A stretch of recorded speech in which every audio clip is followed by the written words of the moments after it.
ऋषी अत्रींची पत्नी माता अनुसयाची सत्वपरीक्षा घ्यायला आलेले ब्रह्मा, विष्णू आणि शंकर तिच्या सतीत्वाच्या तेजाने बालकरूपी झाले आणि अशा प्रकारे अत्री ऋषी आणि माता अनुसयेच्या घरी दत्तात्रयाचा जन्म झाला.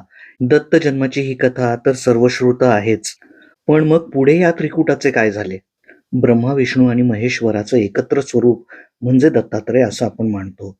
परंतु माहुरी अत्री आश्रमामध्ये ब्रह्म हा चंद्र म्हणून, शंकर दुर्वास म्हणून आणि श्रीहरी विष्णू दत्त म्हणून वाढत होते. परंतु पुढे ही मुलं मोठी झाल्यानंतर आपापल्या अनुष्ठान स्थानी जाण्यासाठी मातापित्याचा निरोप मागू लागले.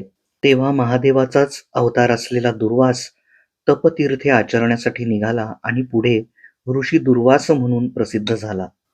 तर चंद्राने आकाशमंडळी आपलं स्थान ग्रहण करून नित्य मातापित्याचे दर्शन घेण्याचे आश्वासन दिले.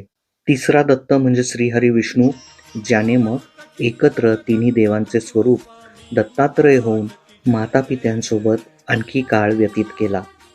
कलियुगात शाश्वत असे मनुष्याला डोळ्याने दिसणारे दोन दैवत म्हणजे सूर्य आणि चंद्र.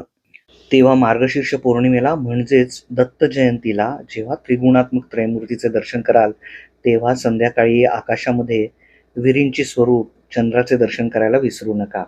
बोला अवधूत चिंतन, गुरुदेव दत्त.